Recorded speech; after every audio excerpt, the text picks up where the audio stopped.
Just going through.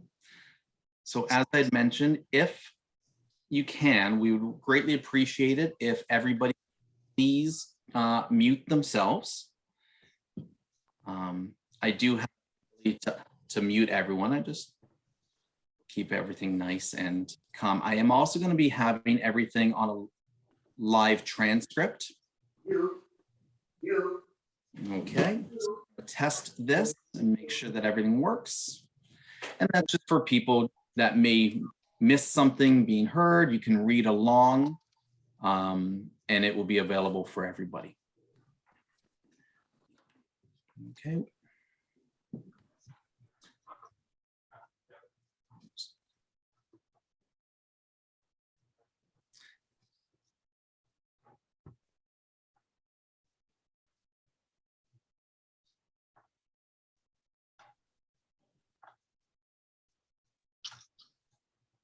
Is everyone able to hear me okay?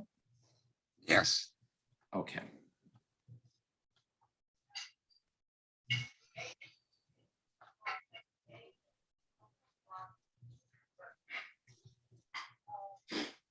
Okay, I'm just gonna check one thing.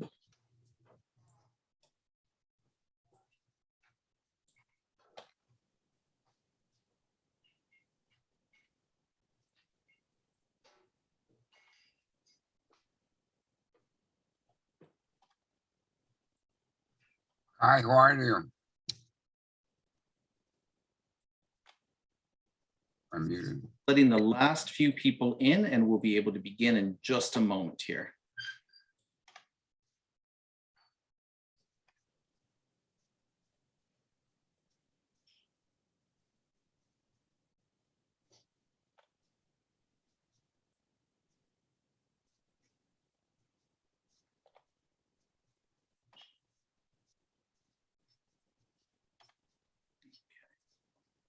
That, and I'm going to begin. So let's do it like this.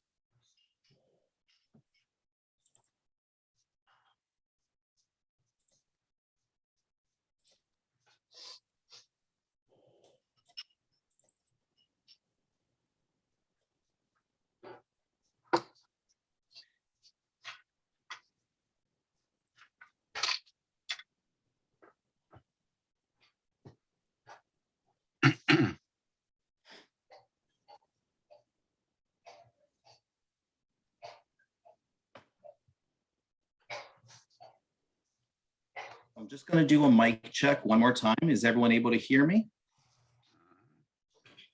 Fantastic. So before we begin, I do want to welcome everyone and just once again ask that if your microphone is unmuted, if you could please kindly mute it for the duration of the event, or I should say the evening.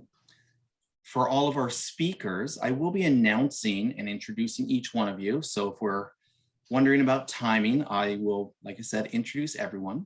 You'll notice that currently the chat feature is locked. I have closed it. And as I said, that the main reason is I do want to keep this evening non-political. We do have a number of ambassadors and consuls and chiefs of police and members of the various police force, as well as members of parliament. And I think that tonight, it's not about the politics, it's about the event and the honoring the victims of the Holocaust. If at the end you do want to write or ask any questions, I am going to ask that you can write your question down so that you don't forget. I always joke, I introduce one of these to my pens. My students don't often remember what those are. And during the question and answer period at the end, if you'd like to email me the question, like I said, I do just want to keep everything apolitical. On that note, I do want to welcome everyone this evening. I do know that it has been a very busy evening. Given all of that,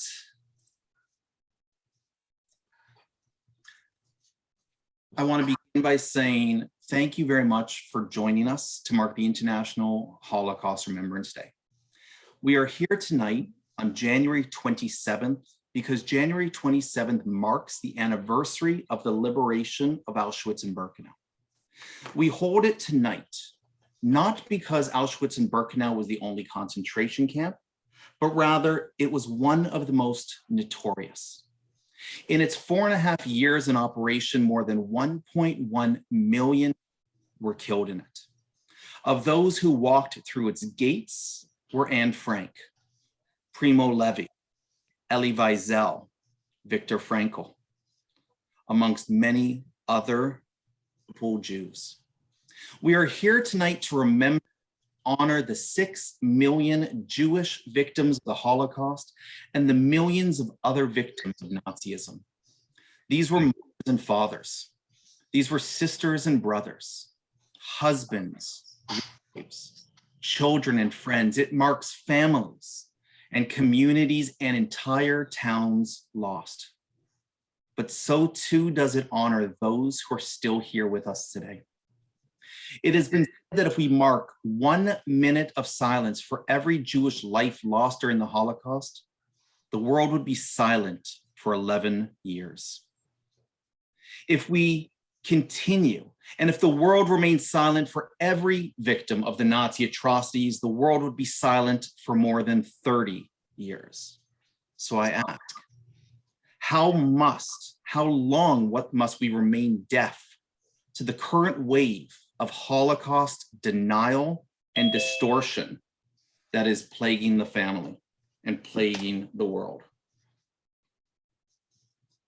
In July, the National Post published one of our first collective articles where we stated that we've been teaching about the Holocaust all wrong. The following article proposed how we were going to change it. Well, the Abraham Global Peace Initiative is committed to the advancement of human rights and fundamental freedoms for all of us. But what does that mean? For us, any conversation, lesson, and political policy needs to consider not just where we're going, but where we've all come from. I ask my students why we need to study the Holocaust, and it's always the Jewish students that raise up their hand and say, we need to remember the 6 million Jews. And I agree, but I want them to understand that that is not all of our students' history. For many, the Holocaust is just a chapter in their textbook. The Holocaust for them might be a black and white grainy photo. There is no emotional connection beyond empathy of hearing survivors speak. So I push my students to think further, to think deeper. And I tell them that because of the Holocaust, that out of the Holocaust, the United Nations was born. I tell them that out of the Holocaust, we have the United Nations Declaration of Human Rights. And that is where we all can come together. That is where we build communities. That is where we build connections. So for us at the Abraham Global Peace Initiative, we believe that conversations about human rights, about fundamental freedoms, about tolerance, about dismantling all the isms and all of the hate needs to begin with a conversation as to what happened first in Germany. How in 1937 did a country of almost 80 million Germans turn to Hitler and say, yeah, I agree? What was the temperature in Europe before? What was the temperature for the allies of the Hitler regime? Who chose and who fell? So often we turn to the Holocaust and we only speak of camps or the showers or the daily lives, but history doesn't happen in a vacuum. With that as our motivation, the Abraham Global Peace Initiative has and will continue to speak for the justice of all. In Ontario, we continue to lobby every Board of Education to crack down on ideological indoctrination in education. Yesterday, I met with the Ontario College of Teachers to professional advisory on anti-Semitism. We have called on the Ministry of Education to designate the grade 11 World Religions course a mandatory requirement for all students to take in order to obtain their Ontario Secondary School diploma. And with that, we are working with the Ontario Principals Council across 72 school boards in writing a course called Anti-Semitism and its effects on schools and students and our communities, because history needs not only to be heard by those who are there, but those who are fortunate to hear from. Tonight, we are fortunate to be joined by Max Eisen, by Susan Agassi, by Gershon Willinger, and by Rose Lipsick. But we also know that hate is institutionalized, that hate is insidiously woven into the fabric of our society. And with that, we want to also welcome MPP Robin Martin, who recognized that we need to do more than simply lip service. We need to name it. We need to call it out, and we need to no longer plead ignorance of its existence. And for that, we are honored also to welcome MPP Robin Martin and thank her for co-sponsoring Bill 168, the Combating Anti-Semitism Act in Ontario in 2020. So too, we must also welcome some of our audience members who are joining us across the globe, across time zones, and taking time out of their very schedules this evening.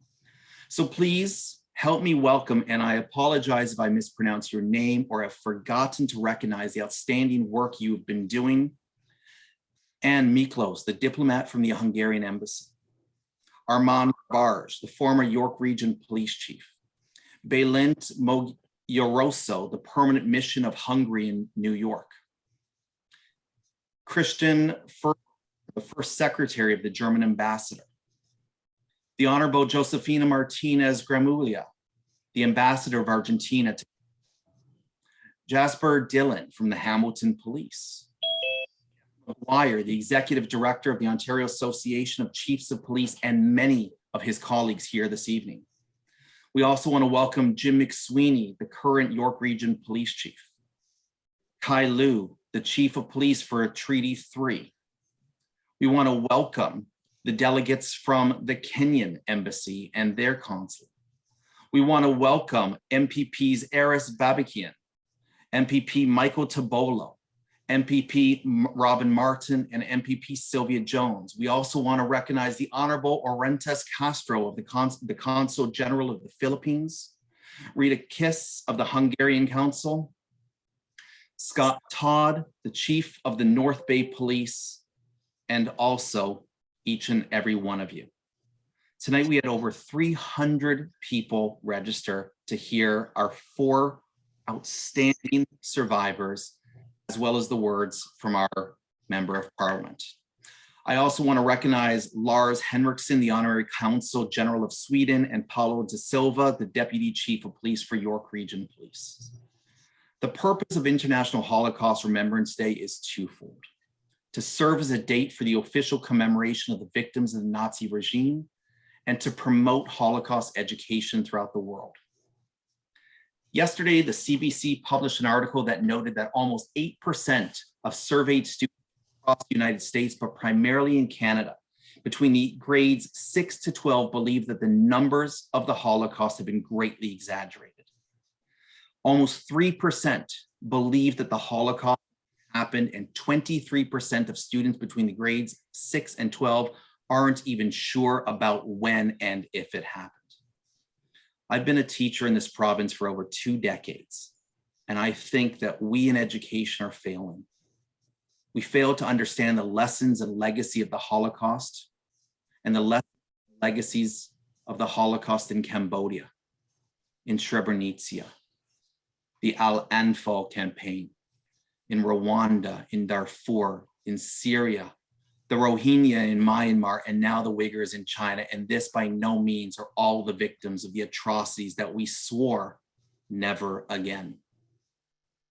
And so to remind us of the importance of learning and understanding history, its effects and its legacies, on behalf of the Abraham Global Peace Initiative, I again want to recognize all of you for joining us tonight. With that, I would like to introduce Avi Ben-Lolo, the founder and chairman of the Abraham Global Peace Initiative.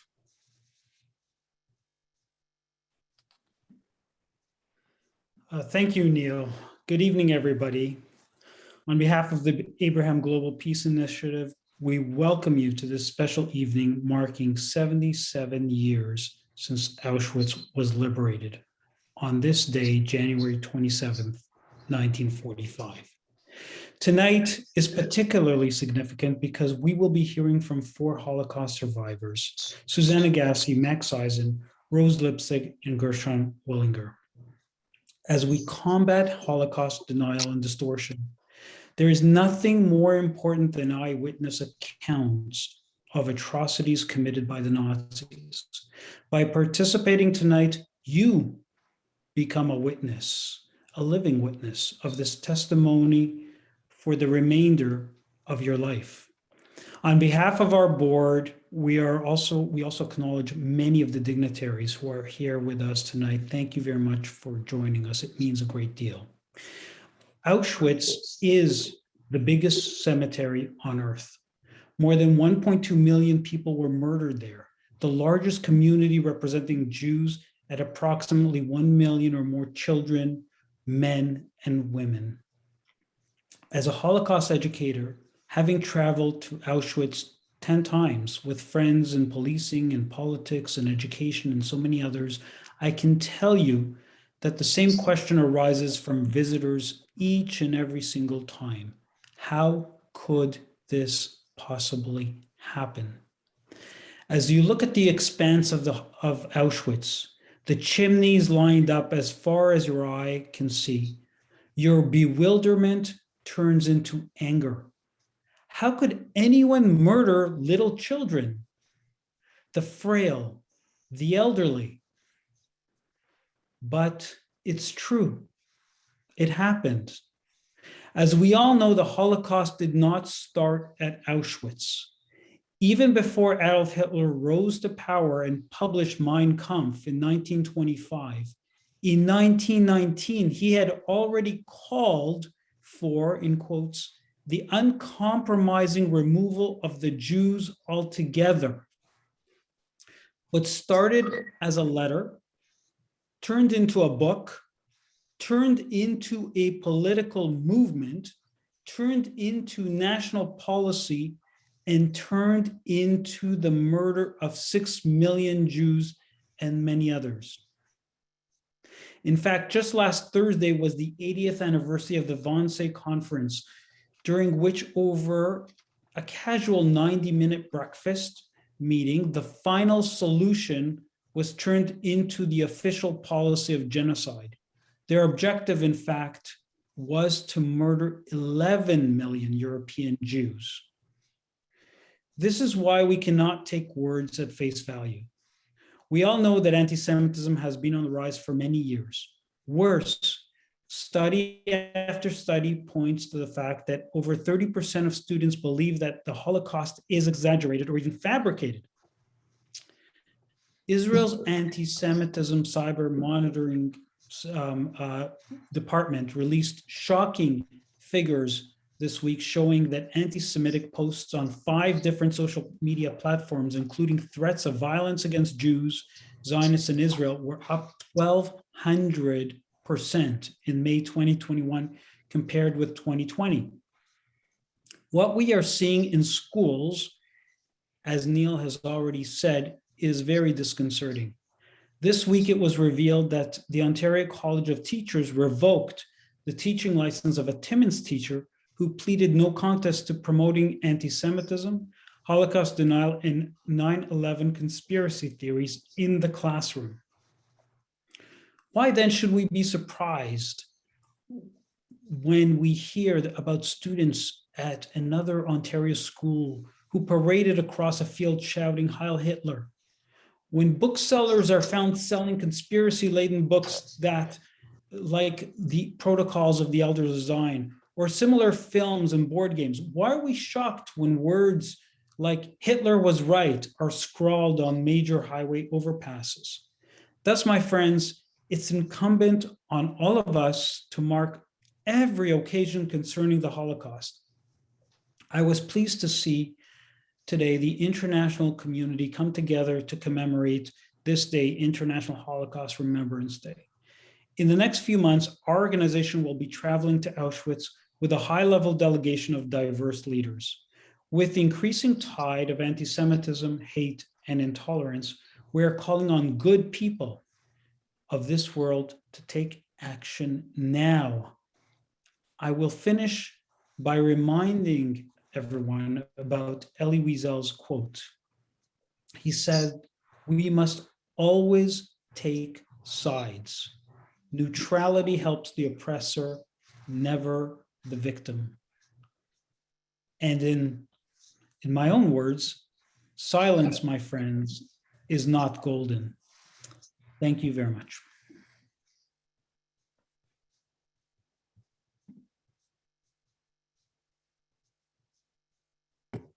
Thank you, Avi. With remarks from our board, I would like to welcome Bruce Etherington. Bruce is one of Canada's leading financial advisors, active in his community as well as with numerous charitable organizations throughout Canada. He is a past member of the Governor's Circle, which was the advisory board to David Johnston, the Governor General of Canada, on the subject of community foundations. Please help me welcome Bruce Etherington. Thank you, Neil and Avi. Thank you for your invitation last night, Avi, when he and I had an opportunity to share the good news about the Abraham Global Peace Initiative with a major corporate sponsor to be. And what it boiled down to was a discussion about the mental health of our society. And what better day to reflect upon the mental health of a society than January the 27th, International Holocaust Remembrance Day, an event, a catastrophe, a blot on humanity's memory and history that came from a sick society. In 2015, I traveled as part of Avi's delegation to Auschwitz, and I saw the results of evil. I had read about evil, I had heard about evil, I had studied opinions about evil, but I had never seen face to face evil itself. Auschwitz, Birkenau, evil. I came back to Canada and said to Avi, I want to get involved with whatever you're doing that deals with the mental health of society. For my children's sake, my grandchildren's sake, my clients' sake, my friends' sake, and my country's sake. And what we have today, ladies and gentlemen, is we have all the signs and the indicators of a sick society. When Jewish students in the city of Toronto are afraid to attend class at major universities, York and U of T, and call them out, that is evidence of a sick society. Regardless of one's race or creed or skin color, racism is a dividend of evil. I am so pleased to be part of the board of AGPI and to support my friend Avi and Neil in their quest to eliminate evil and to promote racial harmony, religious harmony, and end, God willing, anti-Semitism. Thank you all for attending this evening. Thank you all for supporting AGPI. And thank you for your commitment to leaving this world a better place than we found it, and to truly and hopefully making a Holocaust of any kind never, ever happen again. God bless you all. Absolutely. Thank you very much, Bruce. Some heavy words. Next, I want to welcome the Honorable Michael Tobolo, who is actually currently serving as the Associate Minister of Mental Health and Addiction in the Legislative Assembly of Ontario. MPP Tobolo. And good evening, everyone. As was mentioned, my name is Michael Tobolo, and for those of you that don't know me, I do serve as the people of Ontario's first Minister of Mental Health and Addictions for the province. as well as I serve the people of Vaughan Woodbridge as their member of provincial parliament. I want to extend a heartfelt thank you to Avi Ben-Lolo and the Abraham Global Peace Initiative for organizing this evening speaker series event in honor of International Holocaust Remembrance Day and the first annual National Conference on Holocaust Remembrance. Tonight, we're going to hear the experiences from Holocaust survivors themselves. And I was reflecting on this earlier, and I thought, this is the last generation that's alive that is going to live among Holocaust survivors. And the responsibility that puts on me and all of us to continue their legacy in education and ensuring that future generations understand the horrors of the dark chapter in our history. As minister, as well as prior to taking office, I've had the opportunity to meet many survivors who lived through the horrors of the Holocaust. In fact, I've heard Mr. Max Eisen several times before, and I want to congratulate him tonight, Max, on your recent appointment to the Order of Canada. It wasn't long ago where I participated in an event honoring Max for his lifetime achievements and work in educating youth about the Holocaust. We celebrated his life's work by naming the community room at York Regional Police's 4th Division after him.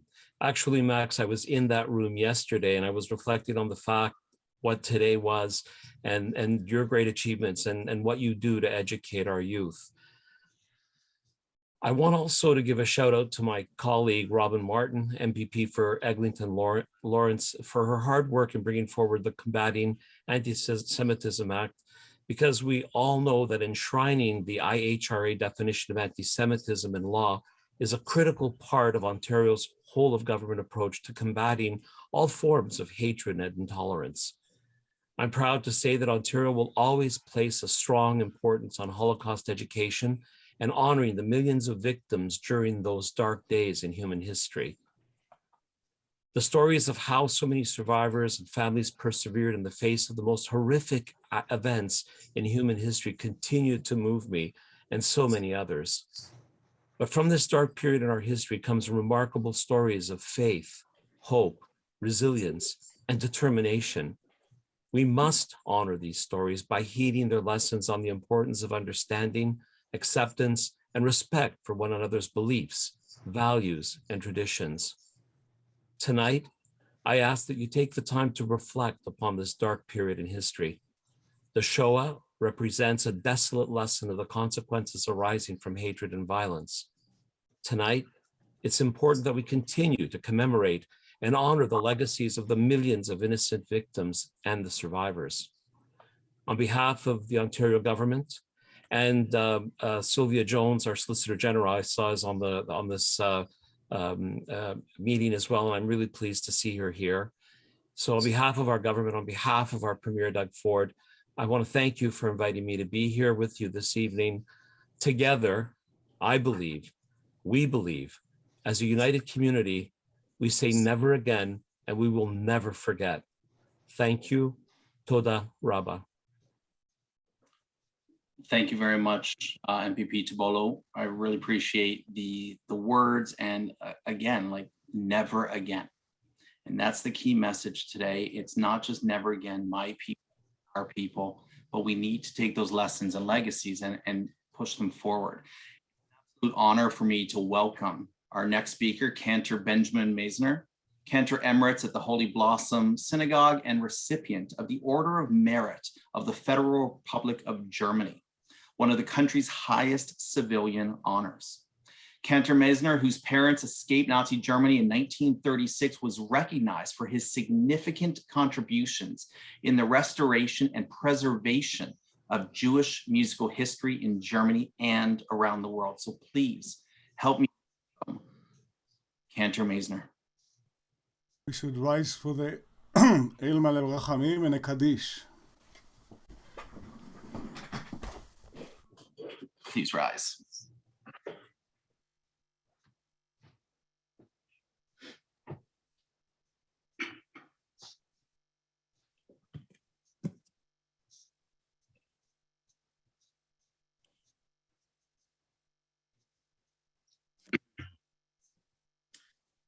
Cantor Maisner, you're on mute. I'm so sorry.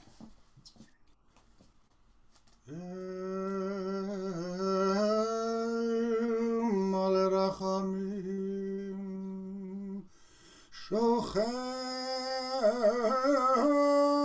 במרומים, המצא מנוחה נכונה, תחת כנפי השכינה,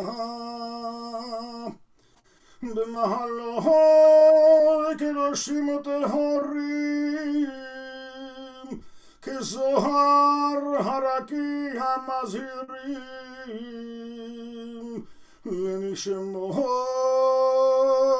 רבבות אלפי ישראל, אנשים ונשים, ילדים וילדות, כולם קדושים וטהורים,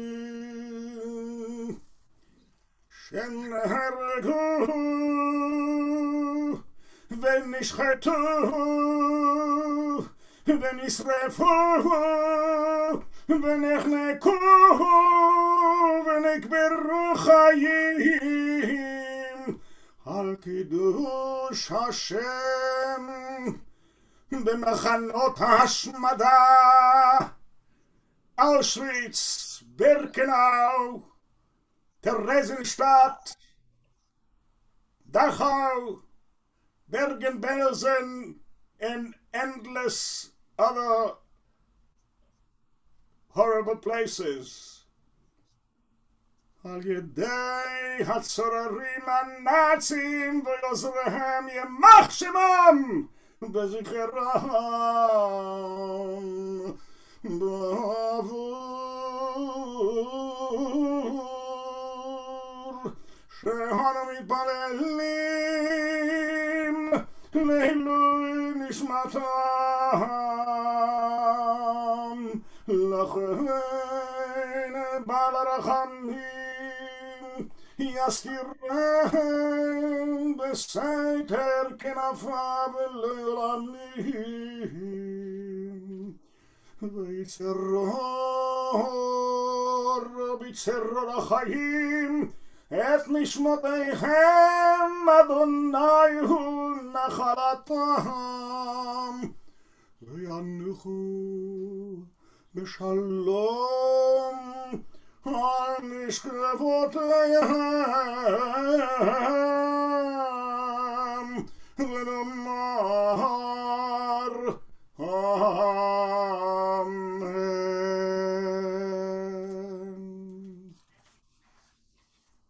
יתגדל ויתקדש שמי רבה, בעלמא דברך יראותי וימליך מלכותי, בחייכון וביומכון ובחיי דכל בית ישראל, בעגלה ובזמן קריב ואמרו אמן.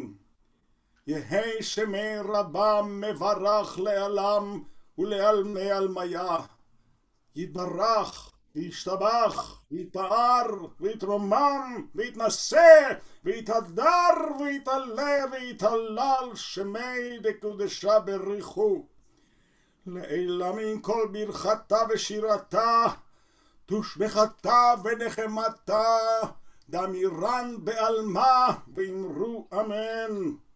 יהי שלמה רבה מן שמיה, וחיים עלינו ועל כל ישראל, ואמרו אמן.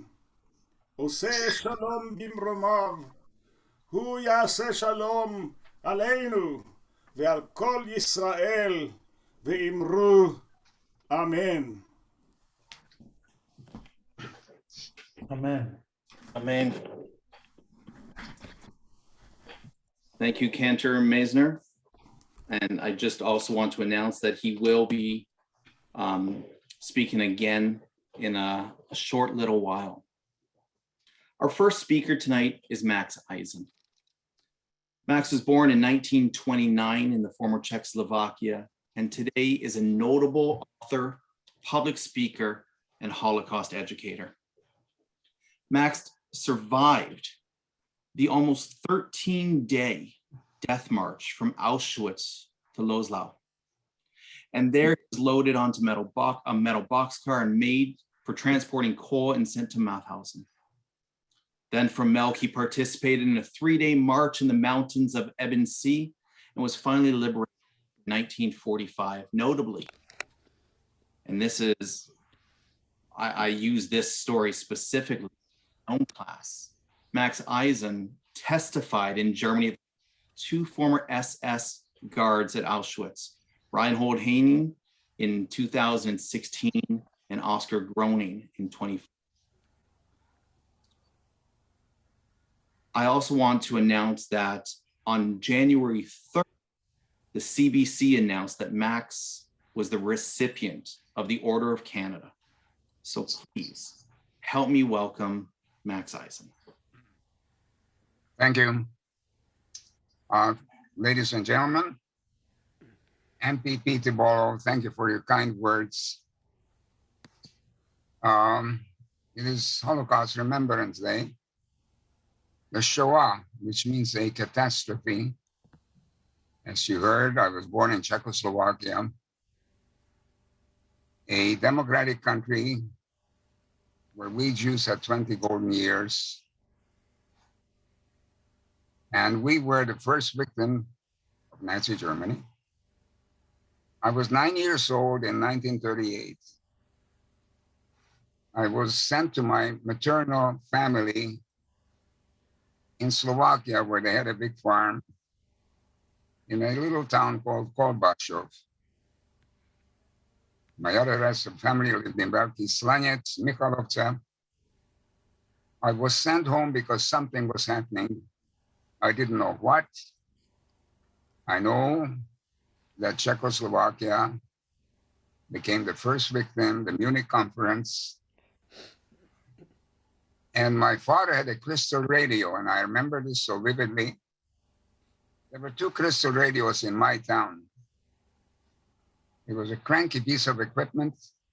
My father, who was about 39 years old, his friends came to listen to the speech that Hitler was giving from Berlin. My mother tongue is Hungarian. I learned Slovak when I started school. My parents and my grandparents, they spoke German. My grandfather was a non-commissioned officer in the Austro-Hungarian cavalry. He fought on the Russian front for, I think, about 2 years. He was a powerful man, a man of the land. And I heard this poison pouring out of the radio. And I remember this. This man was yelling, "Wir werden die Juden ausradieren." We're going to eradicate the Jews from the face of the world. I knew that something bad was going to happen, but I didn't know what. I looked at the faces of my father's age group. They were in their late 30s, young people. They were sort of speechless. And part of my country was detached, the Sudeten part. And a few months later, Nazis entered Prague.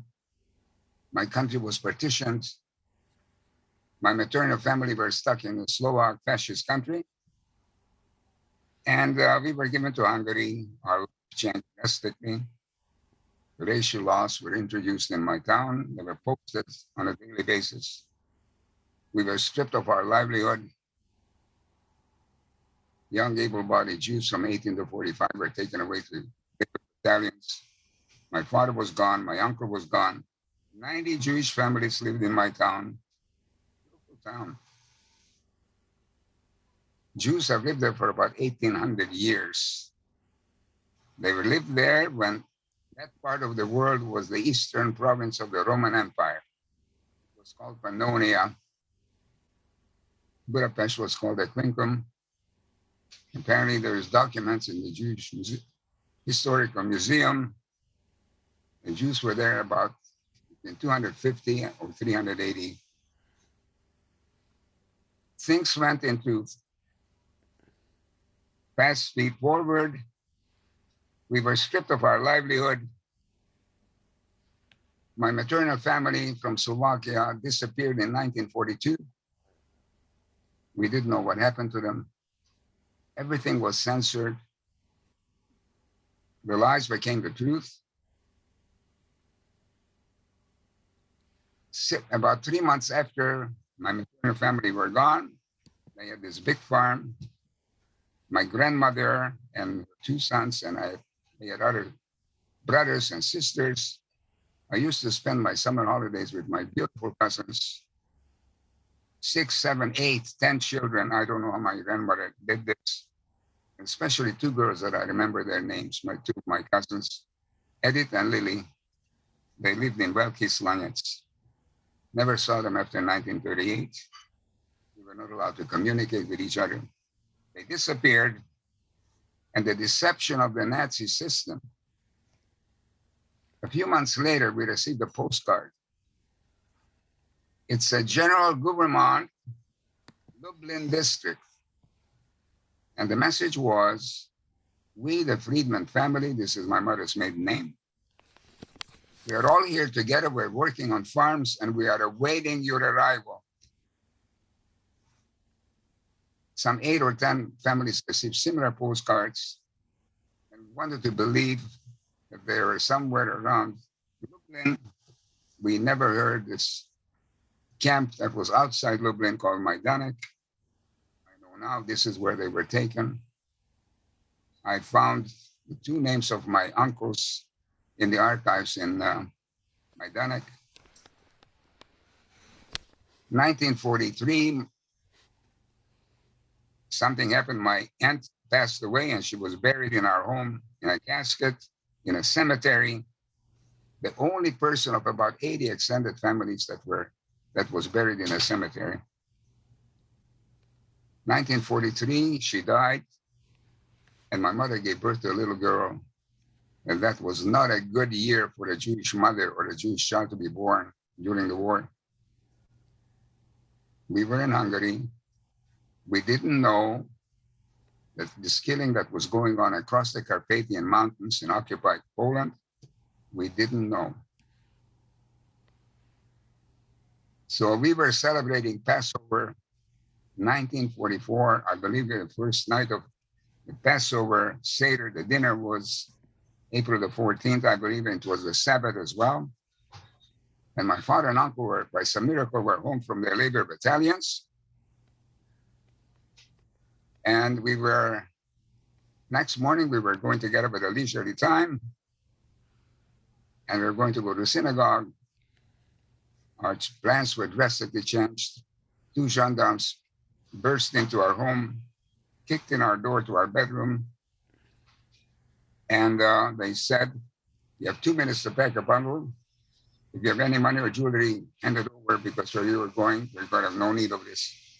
We were collected, 500 Jews in my town, in a school, in 2 rooms, sealed off, guarded by Hungarian gendarmes. I found out a year later when I came back, I was fortunate to survive. Every Jewish home was ransacked with the bare walls. The synagogue was desecrated. The prayer books, Talmudic books, were burned down. And the Torah scrolls were cut into ribbons and worse. We were next day, the Jews made their exodus from Sepsi in Hungarian, Moldova, and Bodwa. 500 Jews left.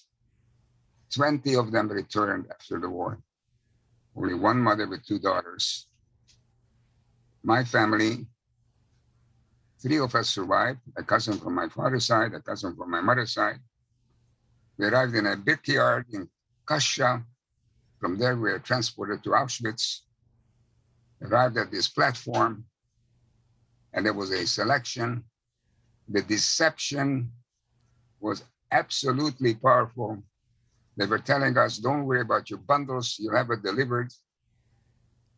My mother, who had a baby in her arm, They were sent to the left.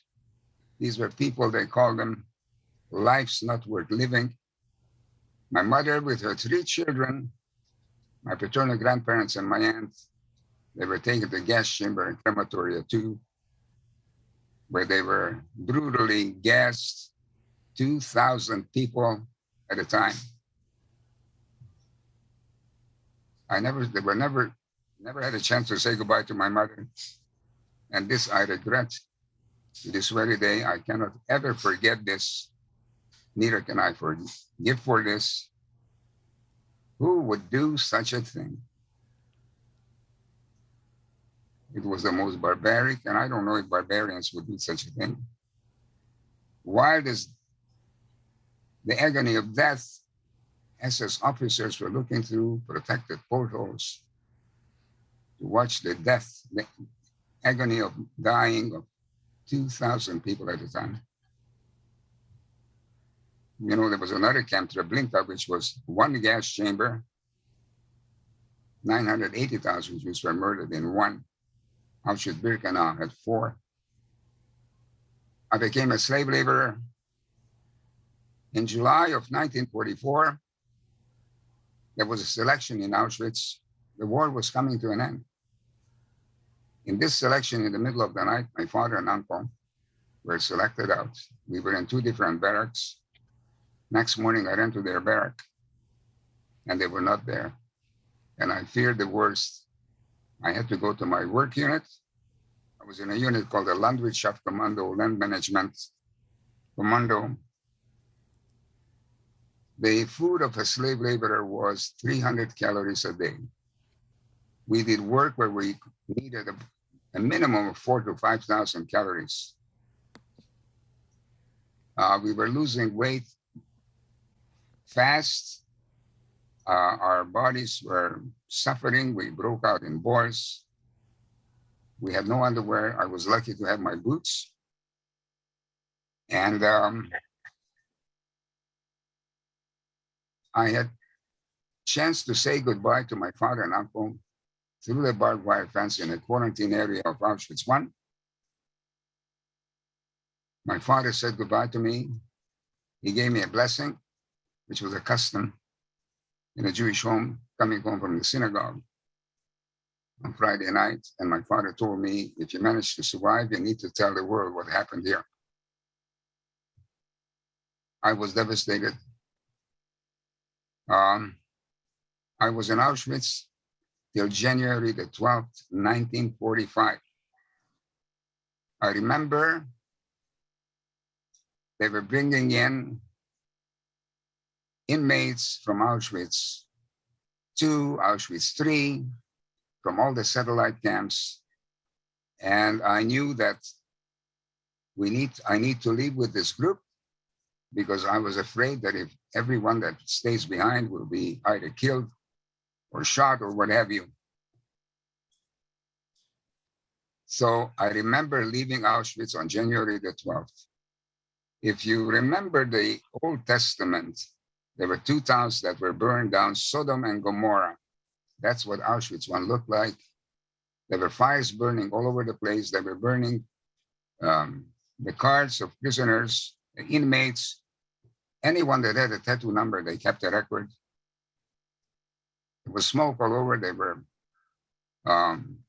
airplanes were dropping flares. It was truly like fire and brimstone was covering the whole thing. And we were marched for 3 days and nights nonstop. I'm told about 28,000 prisoners were walked. Many of them fell out of the column. And after 13 days, less than 60% did not make it to Mauthausen. I was liberated on May the 6th, 1945, by an American tank unit called the 761st Black Panther Tank Battalion. You know, I was liberated, but I was not free. I barely made it. Had they been an hour late, I wouldn't be here to tell the story. You see, we were dying under these horrible conditions. We were demonized, dehumanized. They could grind us away, body and soul.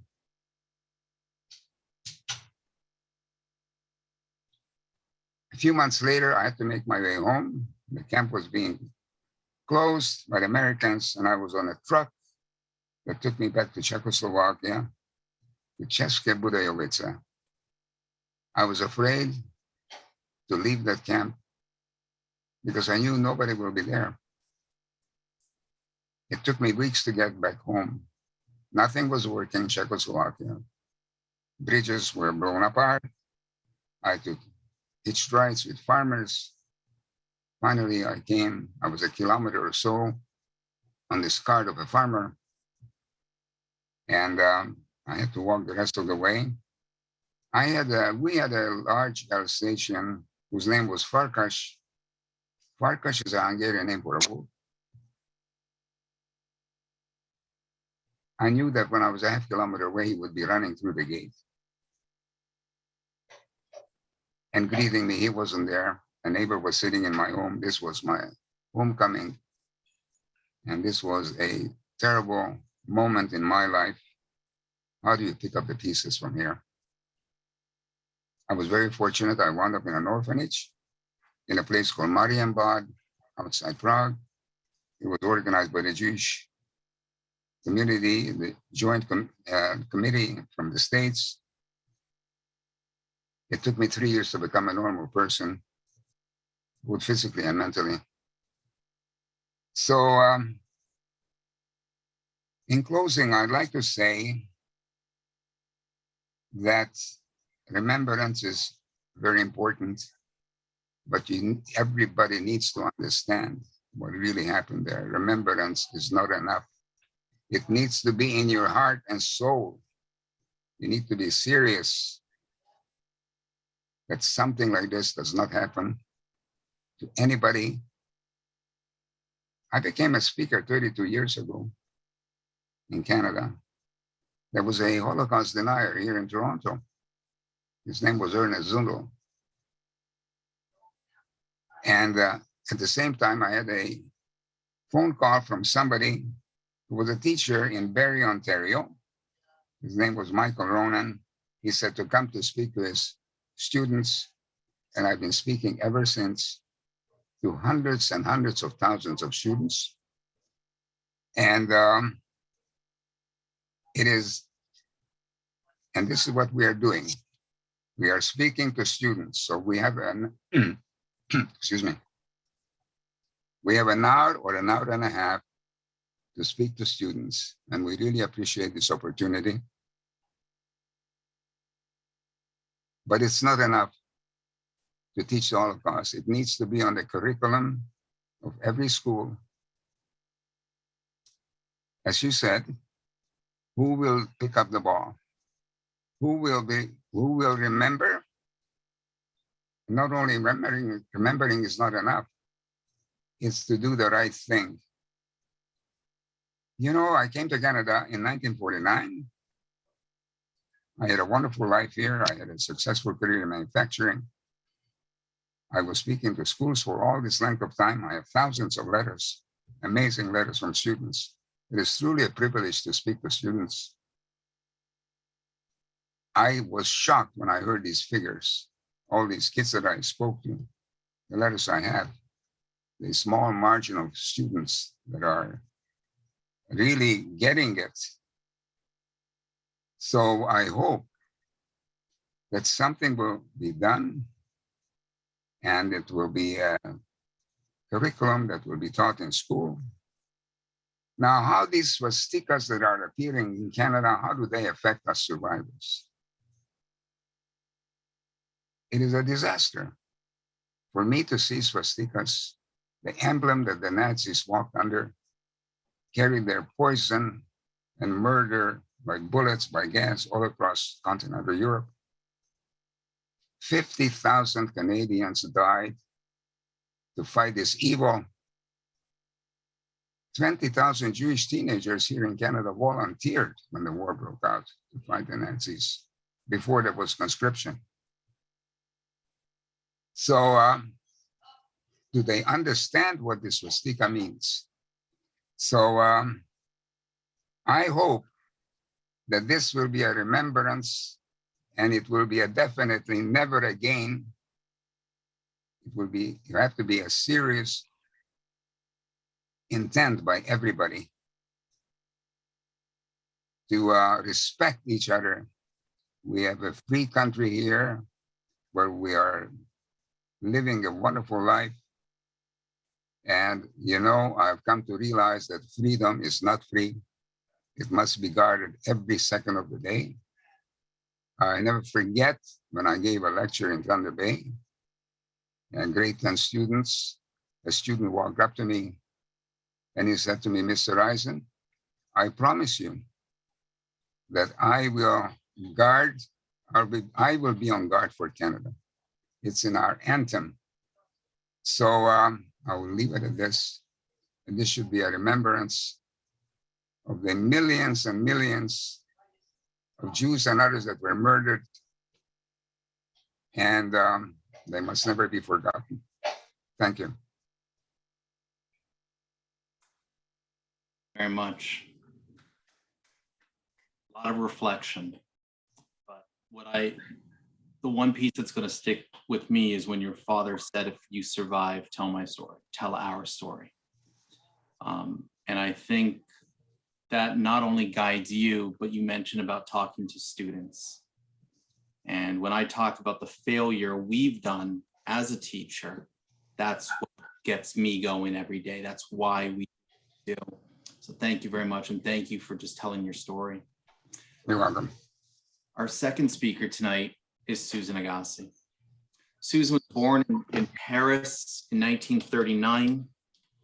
She describes police coming to her home when she was 2 and taking her parents, leaving her grandmother, leaving her 2 brothers and herself behind.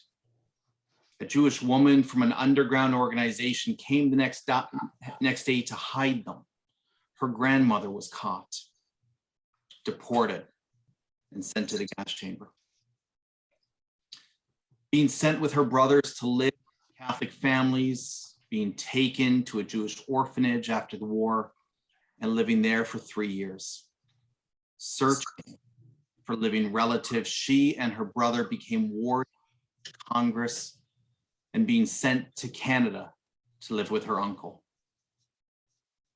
Please help me welcome Suzanne Agassi. Thank you, Avi and Neil, for inviting me to speak and for all of the excellent work you are doing to combat anti-Semitism and racism.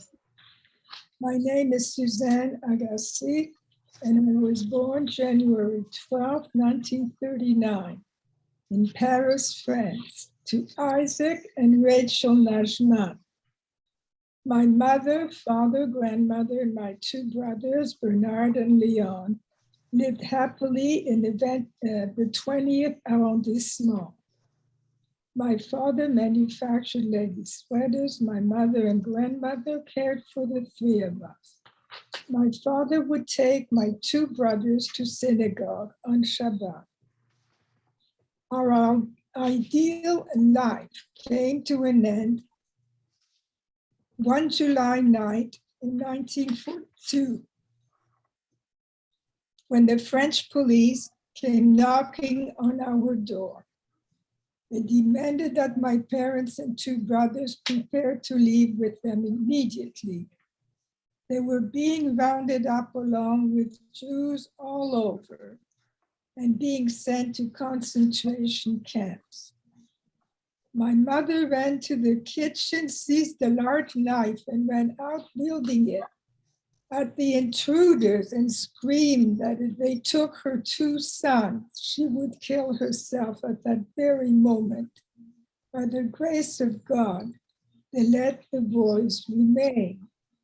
This part of the story had later been conveyed to me by my brothers, who sadly were old enough to experience the terror of the situation.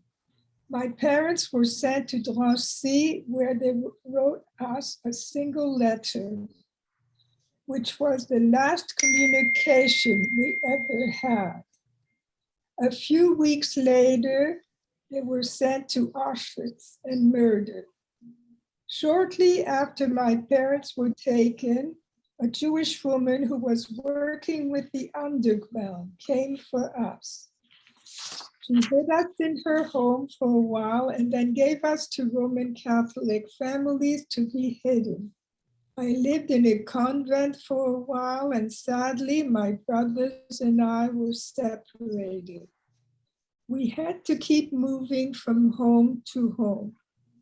Some families treated us well and some did not. Of course, they were risking their own lives to protect ours. My grandmother was eventually caught and also sent to Auschwitz, where she was killed in the gas chamber.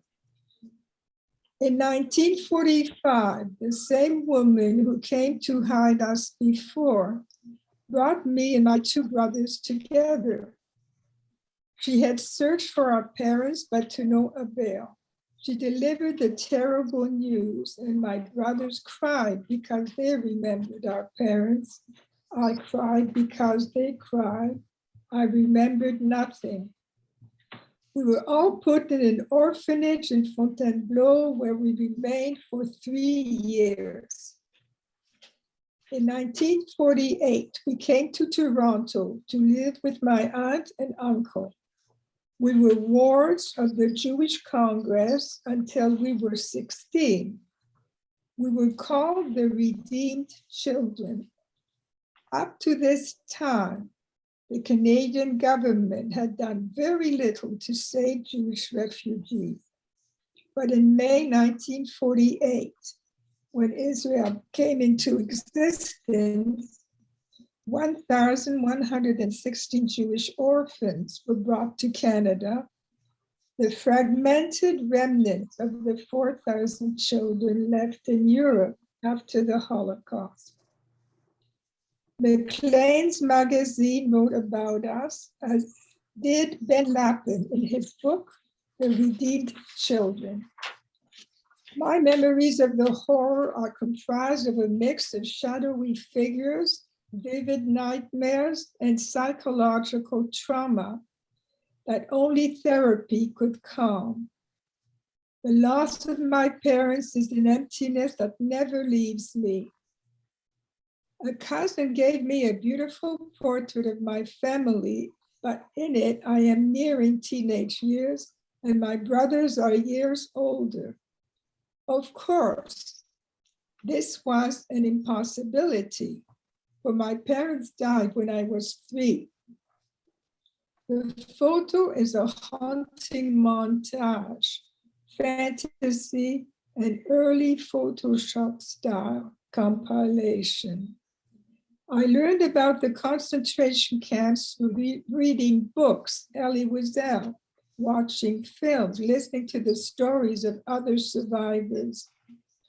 The slow realization of what really happened to my family was almost too hard to bear. I was also told that before things became deadly in Paris, my father had spent some time in the French countryside where he met and befriended some German soldiers. He could hardly believe the ghoulish stories circulating. How is it possible that human beings could behave this way? The sad truth is that they simply can. It is our responsibility to believe it, to remember it, and never stop fighting it. When someone says they want to destroy us, believe them.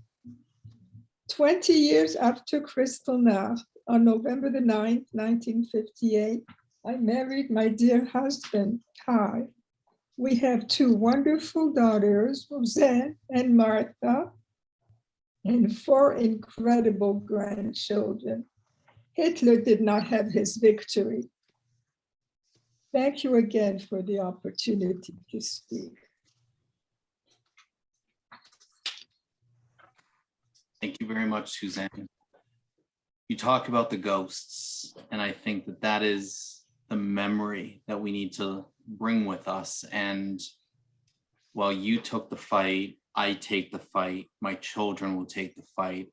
And as long as I live, with every breath, our organization, our people, And I know a lot of my students are here and we're not all Jewish, but to understand it and the legacies, the horrors that we have to remember every day so that these memories become living realities. But you also talk about the PTSD, and that's the piece that it wasn't that the gates of the camps just opened, right? It's the horrors and the nightmares and the memories that we bring with us. And that's also part of the legacy that we need to remember. Thank you very much. Before we go any further, I would like to welcome back Cantor Meisner. Chaim Nachman Bialik wrote a song about the children of Poland who play under the beautiful trees. It goes something like this. Unter die polnische grüne Bäumelach spielen sich Moschalach Schleumelach. Papiernikov, a poet of the Holocaust, wrote this beautiful, incredible song. Unter die grünische polnische Bäumelach spielen sich mehr nicht kein Moschalach Schleumelach. My uncle, Israel Alper, one of the great cantors of the 20th century, who was the chief cantor in Hanover, where my parents come from, wrote this song. Every cantor who does anything with music of the Shoah. Under the Polish green trees, no more play Moishalach and Shloimalach. No more play the Soralach and Lealach. Not in the grass and not in the snow. No longer are heard the voices of children with a mischievous behavior. Now the little Polish trees are mourning. Jewish homes are dead. The streets are dead. The houses destroyed. Some children hide there now like mice. And so it goes. I want to sing it in Yiddish.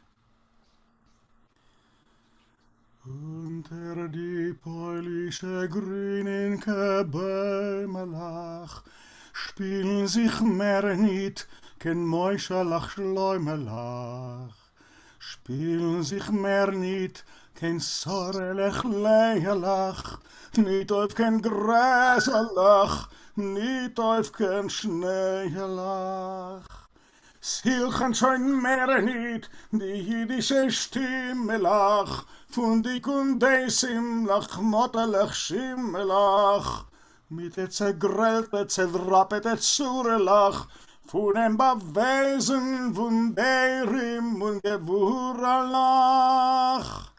Streuern sind die polnische Bäumelach, Teut seinen jüdische Heim und Heimelach.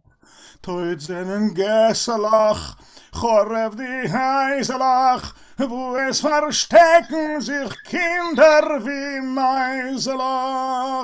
Jüdische Kinder mit größeren Augen, schwarze Azoi mit Heuschech verzeugene, Augen volle mit Pachat verlaufene, unter dem Unglück dem Bräunem getroffene. Unter die polnische grünen Bäumelach spielen sich mehr nicht kein Moschalach Schleumelach. Spielen sich mehr nicht kein Sorelech Leilach, nicht auf kein Gräserlach, nicht auf kein Schneelach. In memory of the million and more children. Thank you very much. I'm reminded of a poem I heard when I was in high school, and I'm not repeating it verbatim, but it went something along the lines of, I've never heard louder music than the silenced violins I saw in the camps. our next speaker tonight is Gershon Willinger. Gershon was born in Holland in 1942. His experience in the Holocaust is a very different story because he was a young boy who was unaware of the realities that were happening around him. His parents, let us name them Guido and Edith, were German Jews who were sadly murdered in 1943 in the Polish concentration camp of Sobibor. His parents gave him to a friend in Holland, a farmer. Gershon was taken by the Nazis and placed in a children's home in Westerberg. He was then taken with a group of children originally headed to Auschwitz, but they were rerouted to Bergen-Belsen. Gershon and 48 other children were then moved to the very first camp I ever went to Theresienstadt, just outside of Prague. He was liberated by the USSR, and the piece that sticks with me is his memory of a soldier hugging him and giving him candy. Please welcome Gershon. You're on mute. Gershon, you are on mute.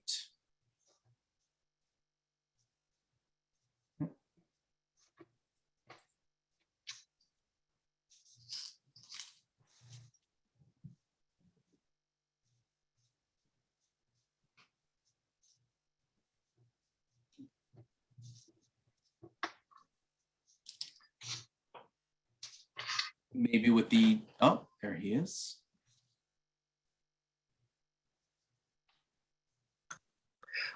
Can you hear me now? Yes, perfectly. Good, thank you. My story is different as I was born in 1942 in Holland, a very quaint country next to the North Sea, where Jews lived in peace and harmony with their neighbors or in Holland for hundreds of years since the Spanish Inquisition in Spain. Many of the Jews went north and came to Holland, and that shows itself in some Spanish names, Portuguese names of streets, as well as surnames of people. The Jews were not limited to where they could live. They were either farmers, they were professors, they were whatever they wanted to be until the eve of the Second World War, when Holland capitulated within a few days to the Nazi regime in May 1940. I still don't understand, but I know that every person lives in hope, and that's why I was created, and that's why I was born in 1942. Of course, I'm one of the unknown children, the unbekannte Kinder, who had to, throughout his life, search for validation and search for who he was really as a person. The documentation, because the Nazi regime with its Dutch collaborators were very, very, very proud of their ability of documentation. So I have a paper trail that I followed in Bad Arolsen in Germany, in the International Tracing Center, at the War Documentation in Haarlem, the Department for War Documentation, at Yad Vashem, and at Bergen-Belsen, and at Theresienstadt. I did visit all those camps because we were the unknown children, the hearsay children. My memory is not, of course, of the war. And if there is in my subconscious a memory, I could not formulate that because it's too difficult to even comprehend and understand what was happening. My parents, Guido and Edith, were German Jews. My father was a chef in Bad Wildungen in Germany, where he worked for a Jewish kosher hotel. It was also a Kurort, a health spa city with natural water, wells, and I went there, very picturesque, beautiful architecture, flowing hills, and that's where he worked. My mother came to Holland already in 1929, my mother Edith, because she had relatives there. My father came to Holland first in 1945 from Bad Wildungen and went to Amsterdam, where he started working. He traveled back and forth to Germany, but then in 1937, he had to go back to, he had to leave Germany forever, because as he went back and forth between Holland and Germany, he was suspected of being a spy. So consequently, and besides being a Jew, things weren't safe for him anymore, and he stayed in Holland after that. These were two young people. My mother, born Edith Helene Willinger Rothschild, was born in 1909. My father, Guido Willinger, was born in 1908. They were a year apart. They married in Holland when he came to Holland. And in that milieu, I was born and my sister was born. Although at that time, obviously, I didn't know that I had a sister. My sister went in hiding.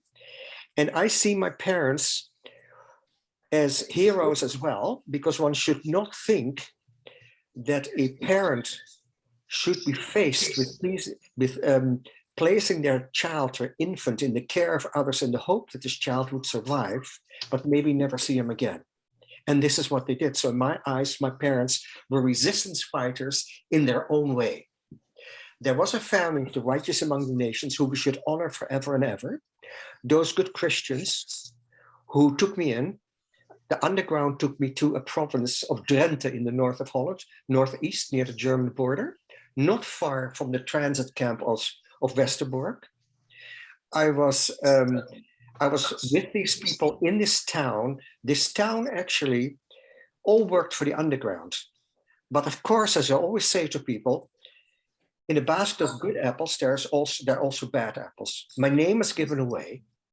And you should just understand, and I ask my students that always when I speak to students, if you would be in a position to do the right thing and do almost the impossible because it's a crime to hide a Jew, would you be courageous enough to put your life on the line, having a family, having maybe parents or maybe having children, and do that? I never want an answer when I speak because that's not fair. But I always give people the opportunity to ponder that. Now, I was with this family for a short while. I was betrayed. My wartime father, I shall call him, Mr. Schonewille, was taken to prison. He was able to talk himself out of it. And I heard all those stories a few years ago from his youngest brother, who was 16 at the time, and who knew when I was coming there and when I left. I came to Westerbork and was put in the little hospital in the children's crash of Westerbork. And of course, everybody lives in hope, and people kind of slid into automatically into the positions that they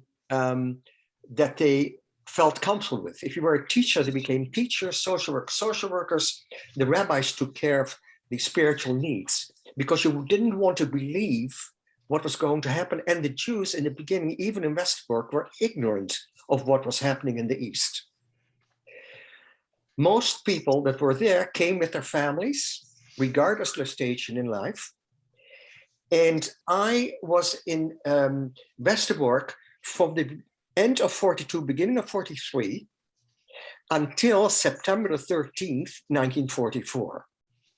Why did it happen? Because often it was when a child was there alone, it could have been that this child had a non-Jewish parent, a German soldier, a Christian person, whoever. That didn't mean that it gave me the ceiling that I would be staying alive. However, what it did, it bought more time. So finally, on the 13th of September 1944, we were scheduled to go to Auschwitz, yes. 50 children, including myself, 50, were placed on the last train from Westerbork to the east. And where did we go to? We went to Bergen-Belsen. Now, we were accompanied by 4 ladies. The last one died a couple of years ago in Melbourne, Australia. She was over 100 years old. And we came to Bergen-Belsen as special children who could be bartered with. And we were also quarantined in Bergen-Belsen. And we stayed in Bergen-Belsen for about 2 months. It was the same time, because as you well know, a couple of weeks before the war ended, Anna Frank succumbed to typhus. I call that also murder because she wasn't supposed to die. We, after 6 weeks, 8 weeks approximately, we left for Theresienstadt. And when we arrived in Theresienstadt, we were placed in a hall for international children who came there. There was also one boy, a Slovak, Joseph Tsipin, and I met him here, and he remembered the contingent of children arriving, those 50 children, with their accompaniments, the 4 ladies. And he remembers that we spoke a different language. And a different language was probably Dutch for many. Us children were between the ages of 18 months and 6 years old. And it is still boggles the mind, why did we survive? And why did so many others perish? Many strong people. How come that children who cannot advocate for themselves, do not understand, decisions are made for them, that we survived? And it is, I suppose, the time and place in history. So what happened, we went after 2 months, we were sent through to Theresienstadt. And from Theresienstadt, at the end of the war, we were liberated. At the 8th of May, 1945, when the Russian army came.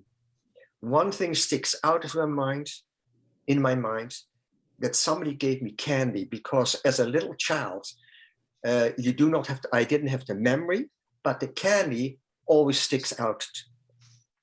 What I also remember is, because you must understand, broken people are in the camps. The camp is liberated, but do people really feel liberated? Broken people, they have to go back to their own countries where they come from. They maybe go back to their own country, maybe they have no country to go back to. I was taken by army truck. I remember being lifted in the army truck, and we went back to Holland. On the way back to Holland, we picked up clusters of children, not necessarily all children who were in concentration camps, but children who were in different places. And finally, night turned into day, day turned into night. We arrived through Eindhoven, the south of Holland, back into Holland. And what started then for us little children, we call that the little Holocaust. The little Holocaust is what to do with all the small children, and we don't know if their parents are still alive. Who are they exactly? So my wartime parents, I was lucky, were looking for me. And after a stint in an orphanage, I was taken to them by the Department of Social Services in Holland to, again, the province where I was initially in Westerbork, but went to the town where those people lived and was with them. In a child's eyes, this was home again, but it wasn't to be home. Because as a Jewish child, and you must know that in Holland, many children who were Jewish were taken in by priests, nuns, and by families who were not Jewish. If their parents didn't come back, many of these children remained with those people and they became good, observant Christians and Catholics. I was taken away from this family because I remember going to church. That was my first introduction to religion. I was taken away from them. For what reason, I don't know, because children don't know. But social services found it necessary to take me away. And then for 5 years, from 1945 until 1950, I spent in foster homes, in orphanages, and finally in 1950, I was placed in a permanent foster home. At that time, I didn't know anything. I was also from the archives which I've read, I was known as a developmentally delayed child, because when I came finally to my foster parents in 1950, I had to be toilet trained. And I still remember until today that I learned to walk the stairs. I was taught to walk the stairs. And so I also found out when I came to my new foster parents, who were a childless Jewish couple, that I had a sister called Rita Hanna. She was underground, and I saw her for the first time when I was 8 and she was 10. We did visit each other. She was hidden in the same province where I was also underground and before I went to Westerbork. But because I was developmentally delayed, all as a result of my history, my sister in 1951 joined our aunt who survived the war, and Gerda, to America, to Milwaukee, Wisconsin. She did not really want to take a child who was developmentally delayed at the time. So I stayed in Holland with my foster parents. And the long story I won't really go into, but we met again when I was in my 30s, and we tried to, so to speak, make a go of it and get to know each other. The story that long lost brother and sister love each other and fall around each other next, that's a fable. You have to wait. I was a complete stranger. She was a complete stranger, but I'm very happy to say that at almost 80 and 82, we are good friends today. I was also very lucky to come to these foster parents because what had happened to me the first 8 years of my life, and that encompasses also the Holocaust, the story of the concentration camps, the unbelievable, the unimaginable, with the 5 years after the war, and that's why we refer it as the Little Holocaust. I had psychiatric treatment, which was very rare in the early 50s, from the age of 8 until 13, and again from 15 to 17. Obviously, it became clear that I was not developmentally delayed. However, I lived always on the periphery, because when I came back to Holland, the Dutch government didn't recognize me, although I was born in that country, didn't recognize me as a Dutch person because my parents weren't naturalized. So I had to every 6 months be registered with the foreign police until I was 17 years old. And then when I was 17 years old, my foster parents said, what about adoption? Because then at least administratively, you become a Dutch citizen. And that's what I did. And a year later, I said, I will not ever want to live in Europe again, because people have such a wonderful impression of the Netherlands. 140,000 Jews before the war.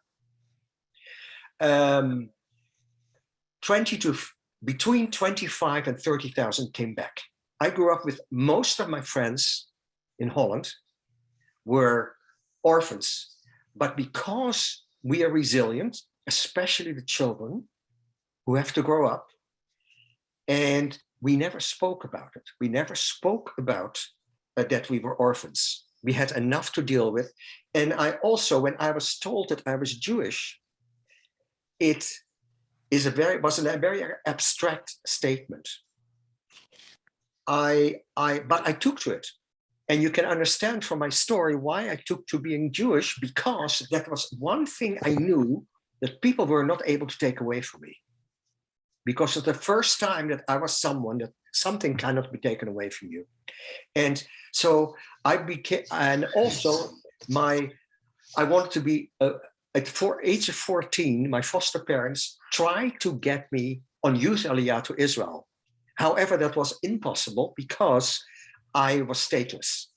So finally, on my 18th birthday, I remember it well, I took the train from Amsterdam to Paris, from Paris to Marseille, and on the boat to Israel. And that's where I felt whole, because I knew that people didn't see me as a foreigner, because after the war, and we didn't even talk about, especially in Holland, there was a lot of anti-Semitism, and you were called dirty Jew, and so forth. And I was very temperamental, and I'm always able to fight everybody off. But how do I see myself? I see myself as a child of murdered parents who I never knew. Their photos hang on my wall in my home. I look at those photos when I go up the stairs at night. And two people who had their hopes and their dreams in front of them, who were denied to see their children grow up.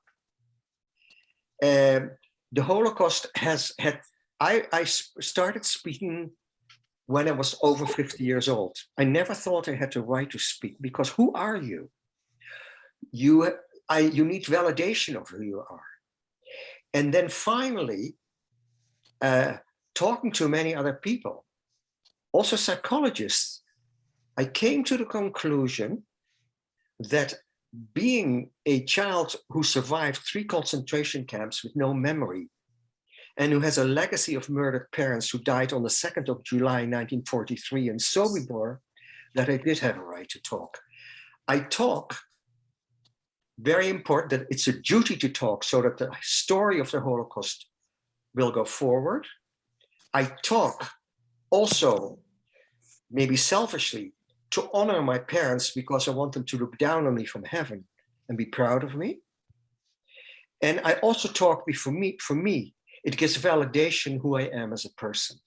I think I'm very lucky because I received some photographs, and those photographs, and I met a cousin of mine who was 10 years old during the war. I met him years ago, he passed away now. And when I came in to the hotel and he saw me, he said, "You walk exactly like your father. You have the same mouth as your father." That again was such a compliment. It gave me again a sense of belonging. It's a totally different story, because Max and other people have this wealth of having a memory of parents, of grandparents, the hierarchy of a family, which I never had.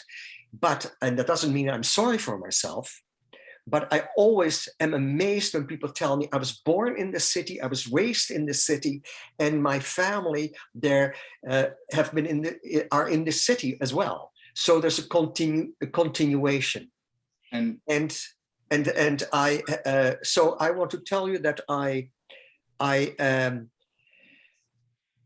want to continue to talk so that people will understand, but I want people also to be aware of contemporary issues such as the Rohingyas, such as the Yazid, and such as the Uyghurs, and the Hutus and the Tutsis in Uganda. So it continues. I have asked my children not to be complacent. And if I'm not on this earth anymore, my son has promised me that he will continue to tell the story. Thank you very much.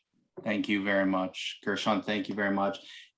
And, 3 speakers, 3 very different stories. And I think that's one of the pieces we need to bring with us when we have, these moments of remembrance. Our next speaker is Rose Lipstick. Now, Rose was born in Lublin, Poland in 1929. At the beginning of the war, she was living with her family in the nearby village of Osmelas. In 1942, Rose escaped from the forced march that would send her mother and brother to a death camp. She managed to reunite with her aunt, and they survived the war under false identities, posing as Polish Gentiles. while working as a forced laborer in Germany. Rose's mother, father, and two brothers were sadly murdered. After liberation, Rose traveled through Austria and Italy before arriving in Israel with her future husband, Jacob.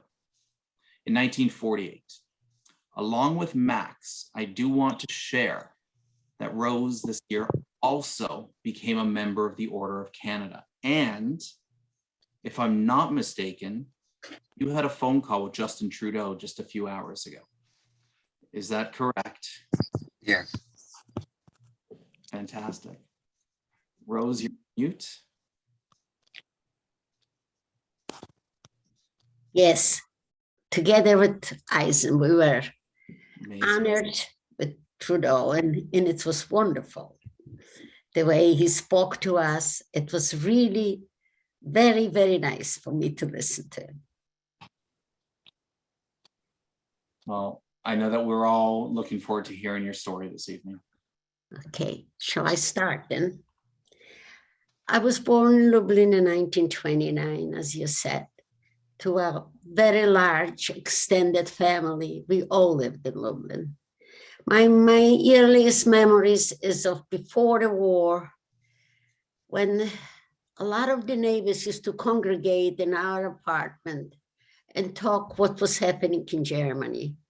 And I used to listen to it, but I don't think I understood the horror that was coming to us. I remember my mother saying, oh my, if we only had enough money, we would maybe go to Argentina, because in those years, my father was a tailor and they were taking people to Argentina. Maybe if she would have found a way to go there, we would have survived. But we did not. In 1939, when Germany invaded Poland, Russia came from one side because Hitler and Stalin made a pact, and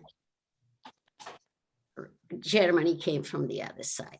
That ended normal life. They would not allow me anymore to go to school, that finish my formal education.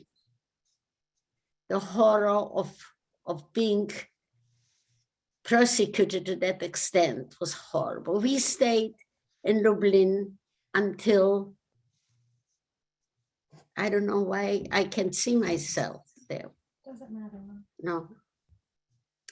I stayed in Lublin in 1941. Well, I just want to tell you something about my father, especially.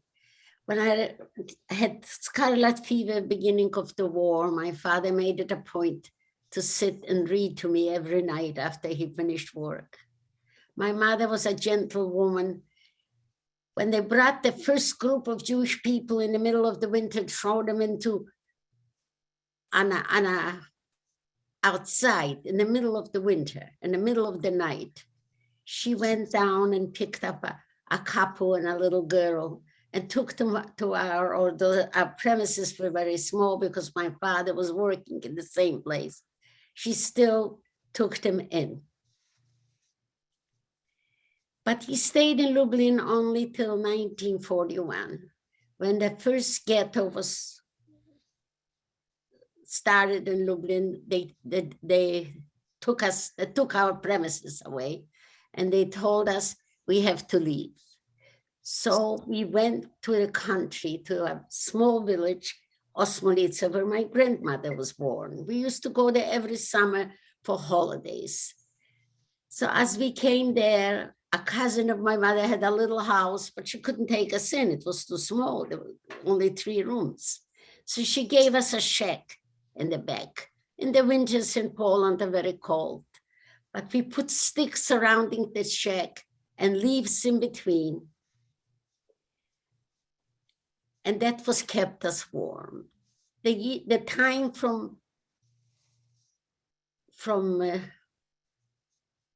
1941 till October 1942, we lived in that village, and a little peaceful because the Germans didn't come to the small villages. But the only way we could survive is by working for the large landowners. You know, it was a sort of feudalistic system still in Poland. So we worked in the fields picking sugar beets. I remember one day as we were walking back, my mother looked around and she said, "You're a beautiful world, but no place for us." I always remember that. It frightened me. I don't think I understood it fully at the time, but it frightened me. In 1942, March 1942, Lublin ghetto was liquidated. I want you to know that Lublin consisted of 43,000 Jewish souls, and just a handful survived. Most of the people disappeared in March 1942. We don't know what happened to them and where they went. I think it's a fact now that they actually died in Belzhice concentration camp. It's a death camp, actually, what it was. But as we still lived normal, and from March 1942 till October 1942, and the higher holidays were, I remember people crying and begging God to help us. I remember my grandmother holding my hand and saying that she'll never see her daughter who was run away to Siberia. But little did she know that the daughter is going to be the one that will survive, but she won't. And then came an order that all of us have to go to a small town, Belzhice, from all the surrounding area of Lublin, the small villages, the small little towns that Jewish people lived. They were congregated into the small town of Belzhice. He slept one night in one bed in a storefront. All five of us, my mother, my brothers, my father. I had a little brother who was only 6 years old when he perished. I loved the child with all my heart. I don't think I ever mourned anybody as much as I mourned him. That morning came a knock on the door, and they congregated us all on a market. You know, Poland is very famous for markets. The farmers used to come to bring their goods there. But that day it was empty. They only took us. And they started dividing us. They divided men and women without children to one side and women and children to the other side. The men and the women were taken away by trucks. I never even had a chance to say goodbye to my father. I never saw him again. I'm not sure where he died, most likely Majdanek, but I'm not sure. The rest of us, they sent on a road toward the train station. As we started walking that road, my mother started holding back and holding back. It was October the 13th or 14, 1942. Somehow she took everything I was carrying, the few clothes that I had with me and the packs that she had carried, and threw it away. Some people, I remember the look, there were about 3,000 people on that road, and they were carrying the big parcels, really thinking that they're gonna still live, really thinking that they're gonna put them somewhere else. My mother realized that it isn't so, because when the people in March from Lublin disappeared, and there wasn't a sign. We had a cousin that disappeared there, and she said she was such a capable woman. If she would have known, would live, we would have heard from her. So that means that she is died. And she looked at me and she said, I want you to understand, my child, we're going to our death. The courage and the strong, the love that she had for me, and the wisdom that she had, she looked and she said, I want you to understand, I don't believe the whole world has gone mad. There's going to be somebody somewhere that's going to help you. Please, my child, try to run. And if you live, I'll live through you. I was holding onto her skirt very tightly. I was petrified. But she forced me off the road. I don't remember much of the day, but she must have told me to go to the Jablonskis because there were farmers that we knew, that my grandmother knew from her childhood, the Maria Jablonska. So she must have told me to run there because I ran a whole day through the fields and through the woods until I arrived at his little small village house with straw, covered with straw, very small, very poor. And I knocked on his door and he let me in. And to my shocking surprise, my grandmother was still there. She came, she had run to the city. She didn't go to Belgium because they still formed a small ghetto in Lublin by the name of Majdanek Tatarski. So some people ran to Lublin hoping that they may be going to get into that other ghetto. But my grandmother came to that Polish farmer, begging him for, he had 3 daughters, to give him a birth certificate for her youngest daughter, which was at the time 21. And can you imagine that the same day that I ran away, I wound up at my the same day they were looking for me because my aunt did not want to go to, a Polish woman told her that the only chance of survival she has is if she goes to Germany as a Polish laborer, because the German army was taking away all the labor from all the factories were emptied. So they took people from France, from Belgium, from Poland, from the Ukraine for forced labor to work in Germany. So she begged that Polish farmer to give him a birth certificate of his daughters, and he gave it to us. I slept the one night, remember looking out through, hoping that my mother will show up, but she never did. The next morning, he took me to the train station to go to Lublin to meet my aunt, and the 2 of us went out the next morning, but 2 crosses, and volunteered to go to work in Germany as Polish laborers under the name of Helena, Lodzia and Helena Jablonska. My aunt was Lodzia. I was 13 years old. They weren't very fond of taking a 13-year-old, but my sister said, if you don't take her, I don't go.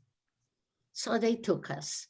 We stayed about a week in a camp there, and we traveled to Germany on a train for almost a week until we arrived in Bremen, Grown, where I was supposed to live with 90 girls in one house, Polish girls, and work in a factory that was making robes of ships.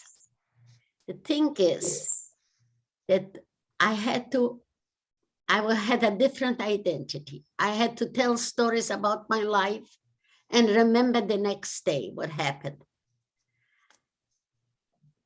I had curly hair, and most Polish girls didn't have curly hair. So they always used to say, I look like a little Jewish girl. The thing is that a Pole recognized a Jew a mile away. But the only thing that saved us was the letters from the Jablonski family from Poland that were coming steadily, and they were talking to us like they were our parents, and they were sending us bread. Oh, we did honor them as a righteous among nations. The ceremony was supposed to happen 2 years ago, but it didn't because of COVID. I worked in that factory from October 1942 till May 1945. They did not treat the Poles very well either. We used to wear a letter P. I will just tell you one incident. I'm not going to go deep into this. There is a lot a lot of stories to tell. But I'll tell you about one incident. One day as we were walking to the factory to work, my Aunt Rose and I, and another two Polish girls. And there was this German little boy jumped out and screamed at me. And he called me Polish pig. And I got insulted. I got myself and started yelling at him in Jewish. Can you just imagine the horror of it? When I realized what I was doing, if those two Polish girls would recognize the language, but they didn't somehow, we were lucky. But I forgot the Jewish language in that minute, and I didn't remember it till 3 months after the war. I, honest to goodness, completely forgot the language in one moment. That's how traumatic the moment was.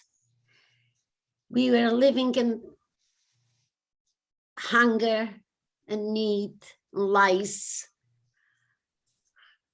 It was a horrible time. And I have to say, there were 3 people that were the most important in my life, and saving my life. First, most of all, my mother, the Jablonski family, and my Aunt Rose. Because I was still a youngster, I was giving her plenty of trouble. Took care of me. We lived there till 19. The only thing that I remember that was pleasant to us during those years is when the American planes and English planes were flying over Germany to bomb the big cities. That's the only sign we had that it's ever going to end, that we are really going to survive, maybe. Because there was no way of knowing. We couldn't read any papers, we couldn't listen to any radios. I did not see any meat or fowl for 2.5 years. Liberation. We heard the cannons coming. They stopped feeding us and we stopped working. So I went to meet our liberators. We arrived at an empty camp that were actually French and all kind of French workers mostly. And when the English arrived, they took those French workers back to France. And we got into a kitchen. Can you imagine? A kitchen with sugar and bacon and flour. And we started cooking and eating and cooking and eating. Oh my God. My aunt was very sick. She almost died. But thank God we survived. We stayed a few months in a Polish camp, in a Polish DP camp in Bremen, because there was no communication and we couldn't go anywhere until a cousin of my aunt's came searching for us. So we went. I went to Salzheim, to a DP camp, a Jewish DP camp. But when I got into the train, there was a group of Jewish people that actually wanted to throw me out of that compartment because I told them I'm Jewish, but they didn't believe me. And they told me to speak Jewish. I couldn't. They didn't believe me. When we arrived in Frankfurt am Main, I heard them say, because I told them all about the Jewish holiday, this I remember. I heard them say, oh, she must have been a maid in a Jewish home. Rose? I stayed in Salzheim. I just need to interrupt for one moment. Yes. In the event we all get cut off because it's 9 o'clock, I am about to send everybody a new link. Disregard it if we continue, okay?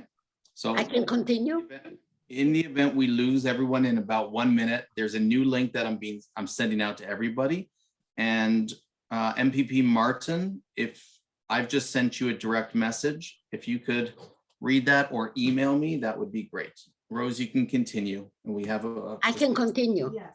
Okay. 2 more minutes, yeah. So I'm going to try and yes. So where was I? They thought you were Jewish. Oh, I couldn't speak English. Forget it. It took me 3 months. But I became a Zionist. And from that camp, I went to Israel.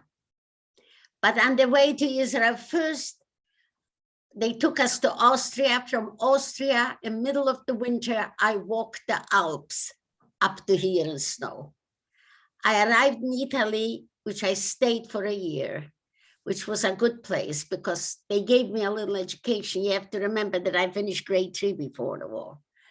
They educated us, and when I met my future husband, and then we went to Israel illegally.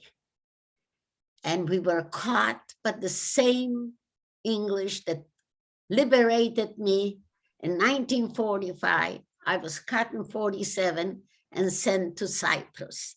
I spent a few months in Cyprus, and I wound up in Israel in 1948 when the War of Liberation started. So I could not live in Israel. The climate did not agree with me at all. After 4.5 years, I got married in 1949. And after 4.5 years, I went to Canada. 1952, December, I arrived in Canada.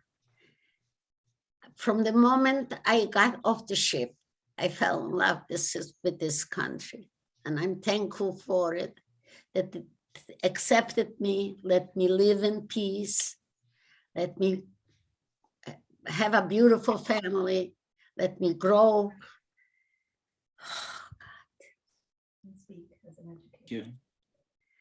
And I have 3 children, 5 granddaughters, 4 great-grandchildren, and 1 on the way, a 5th. I have been speaking for the last 15 years in the Holocaust Center. And I took part in a documentary, Cheating Hitler, which was sponsored by the History Channel. And I'm very grateful that I always thought that I'm doing something good, but I received so much more when I talk to young children with open minds, wanting to know and wanting to understand the horror that we went through. I know that I influenced some of them for sure. And I'm very thankful for being allowed to do that, because I brought back my family. I brought back my mother to life. They were here, they lived. I remember one young girl, I spoke once in a jail, and one young girl asked me, what did I do with the hate when I finished speaking? And I said, hate, I was not going to give Hitler another victim. Hate is a destroyer. I said, my young child, she must have been blaming everybody else for being in jail. I said, my child, try and start living like I do. If I could live without it, then you can too. Well, that's about all I can tell you. And I hope, I'm 92, I hope I still have the strength to continue and speak to young children with open minds. Thank you very much. Thank you very much. Beautiful, beautiful words.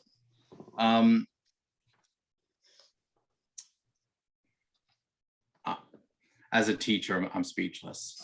4 outstanding speakers. Year over year, anti-Semitism has topped the list of most reported hate crimes against any religious group around North America and Europe, and it's always anti-Semitic. While I would not directly compare the situation in Europe prior to the Holocaust, one of the questions I have is, what fears do I have to have given the experiences my mother experienced, the stories I heard? So on that note, I want to welcome a friend of mine who I'm not sure if you remember our coffee meetings at Aroma on Avenue Road years and years ago. but a friend of mine who I've known since before she was elected as MPP for my riding. MPP Martin was elected to the the Legislative Assembly of Ontario in 2018, representing my riding of Eglinton Lawrence as a member of the PC party. Academically, she holds a master's in political science from McGill, a law degree from U of T, and I'm hoping really drove her to enter politics was that, but in 2020, MPP Martin co-sponsored Bill 168, which was the Combating Anti-Semitism Act. And this requires the government of Ontario to be guided by the working definition of anti-Semitism and the list of illustrative examples of it adopted by the International Holocaust Remembrance Alliance, IRA, which was put out in 2016. On that note, and as one of your constituents, it is an honor for me to welcome you here tonight. And really my question is, what motivated you to co-sponsor that bill? So please let me welcome our last speaker this evening, MPP Robin Martin. Thanks very much, Neil, and thank you, everybody. I'm really honored, I have to say, to be with everybody today here, enjoying this evening together on this really important day of reflection and remembrance of the 77th anniversary of the liberation of Auschwitz-Birkenau, International Holocaust Remembrance Day.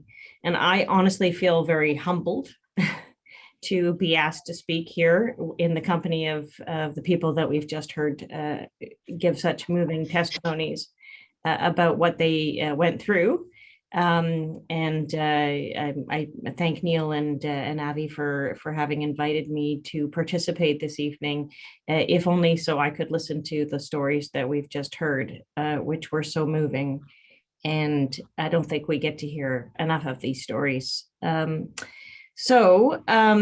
I know that my colleagues who have joined us as well, you heard from Minister Tabolo, Solicitor General Jones, and MPP Babikian, who is an ardent advocate against all forms of hate and genocide, who also joined us tonight, feel the same way. We're very honored to be with you this evening.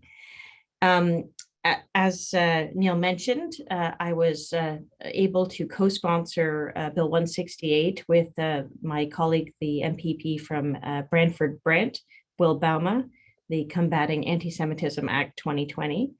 The bill was introduced in late 2019. It carried on second reading to the Standing Committee on Justice Policy in 2020 and was passed into law by order in council on October 26, 2020. And Neil gave a little bit of a synopsis of what it does. Frankly, through this initiative, the Ontario government has really adopted and recognized the working definition of anti-Semitism that IRA adopted at their plenary in 2016. And I don't know how many of you are familiar with the working definition and with the International Holocaust Remembrance Alliance. So I'm just going to briefly tell you what that's about. IRA is the only intergovernmental organization mandated to focus solely on Holocaust-related issues, recognizing several years ago that incidents of anti-Semitism were increasing worldwide. They wanted to do something about it. And so they agreed that to address the problem of anti-Semitism, there must be clarity about what anti-Semitism is. You cannot fight it if you cannot identify it. IRA's Committee on Anti-Semitism and Holocaust Denial worked to build an international consensus around that working definition.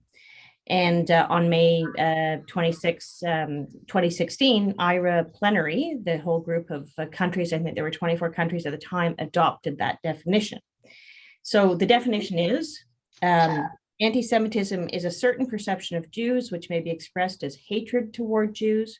Rhetorical and physical manifestations of anti-Semitism are directed toward Jewish or non-Jewish individuals and or their property, toward Jewish community institutions and religious facilities. And they provided several examples to guide policymakers. And there is a long list of them, but sometimes they're about targeting the state of Israel in a way that you don't target any other country in the world, things like that. There's a whole long list of them. So I won't read them all obviously out tonight, but check it out on the internet if you don't know what all those examples are. It's a working definition. It's not legally binding, but really it is a tool for policymakers to be able to help them see incidents that are incidents of anti-Semitism, which is a kind of hate. And, we can't tolerate hate of any kind in our society. And so this is a way of recognizing one kind of hate, anti-Semitism, of identifying it, of pointing it out. Michael Mostyn of B'nai B'rith, who's also a friend of mine, said, only by defining anti-Semitism in its modern context, and that's what these examples do, can we collectively take the steps necessary to identify, prevent, and combat the phenomenon wherever it arises. And Avi Ben-Lolo, who's with us here tonight, when he was then president of or CEO of Friends of Simon Wiesenthal Center for Holocaust Studies, said anti-Semitic incidences and hate crimes have been growing in Canada at an alarming rate. And it's critical that governments at all levels take an active approach towards towards combating hatred towards Jews. But hatred towards Jews cannot be effectively addressed unless we can agree on what does and what does not constitute anti-Semitism. So not having a definition that we can all recognize and accept really leaves policymakers without clear or agreed reference points, if you will, when they face these incidents or actions or words or assaults. And that often leads policymakers to delay responding, to be disjointed in their response. And frankly, by adopting this definition, the Ontario government now has this clear understanding and common reference points, which will help them to identify and, as Minister Topolo said, have a whole of government approach to responding to anti-Semitism. So Neil asked why I brought forward the bill. I co-sponsored it with my colleague, as I said, from Brantford Brant, Will Bauma. He said one of the candidates during the election, when he was elected in 2018, I guess the election was in 2017, actually went on an anti-Semitic rant during a debate. And he got up and left because they didn't stop the person from, from going on this anti-Semitic rant. But he was astounded that nobody else did. And he thought that this was completely inappropriate. So that certainly was a motivating force for him. My own journey is, I guess, longer and a little more difficult, but I'm not Jewish, but I have been living in Toronto for most of my life and had the great fortune of living in the household of former Solicitor General Robert Kaplan and his family. His wife was Estrella Tannenbaum, and Jennifer Kaplan was my best friend growing up. And I just had the great fortune to be with them in their household and get exposed to a lot of things maybe I wouldn't otherwise have learned at an early age. And that set me off on a journey to understand some of the things that Jennifer told me. At the time, she told me how afraid she was, just knowing that things like the Holocaust had happened historically. And I studied evil and read everything I could find about what happened. I study history as well. And I think that for me, that's what it was. I don't ever want this to happen again to Jewish people or to any other people.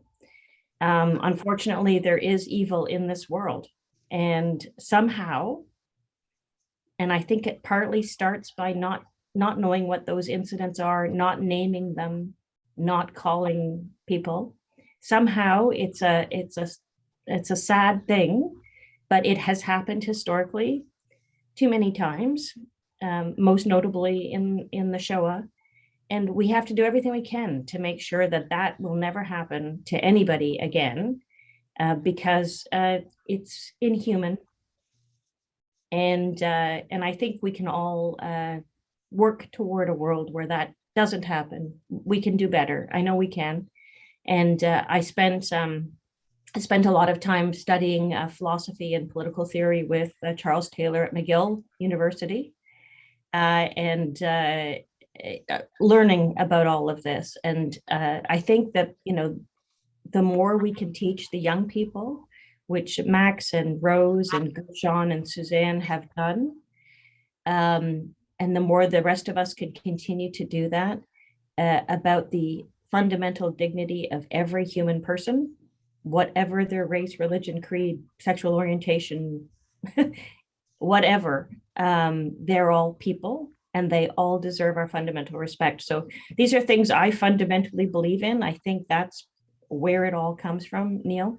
And I just wanted to say how honored I am to be here, to be able to do some small part of this by bringing this bill forward with Will Bama. And I know that there's a lot more work to do. This alone does not solve the problem, and it does not prevent anti-Semitism from happening in the future. But I think it's a step in the right direction, and we have to keep making those incremental steps to make sure this never happens again. Absolutely. Thank you very much. I want to leave it on this note, and I just want to say that Elie Wiesel once said that to forget the dead would be akin to killing them a second time. While tonight we came together as strangers to hear stories of survival from those who witnessed the deepest and darkest horrors of humankind, we also came together to hear stories of hope from survivors who found the light in the darkness, and from politicians who will, and I'm going to hold you to task, who will continue to combat hate from inside out.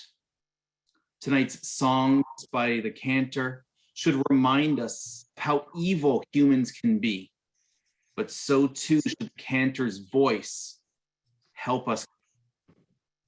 No matter one's race, religion, creed, or color, never again should mean just that. Tonight, once we log off, I ask that you keep a light on so that the ghosts, so that the spirits of all those who are lost can find their way home. Let me leave you with this one thought. Come, let us go to the mountain, that we may walk the paths, and we shall beat our swords into plowshares and our spears into pruning hooks. Nations shall not lift up sword against nation, neither shall they learn war anymore, and none shall be afraid. I want to thank you all, over 200 people individually logged on, and for all of you, I just want to thank you for helping Avi, myself, and all of AGPI in honoring and remembering the Shoah. With that, I want to wish you all a wonderful evening. Thank you very much. Thank you. Thank you. Thank you very much, Neil, for hosting tonight. Thank you very much. Thank you, Avi. For everyone, good night.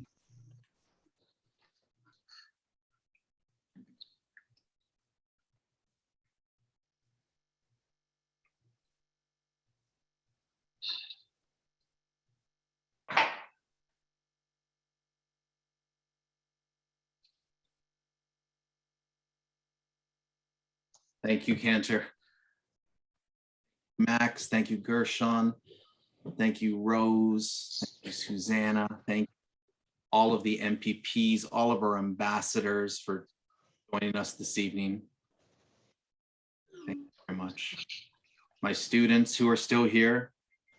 Oh, I noticed. All of you, just thank you very much.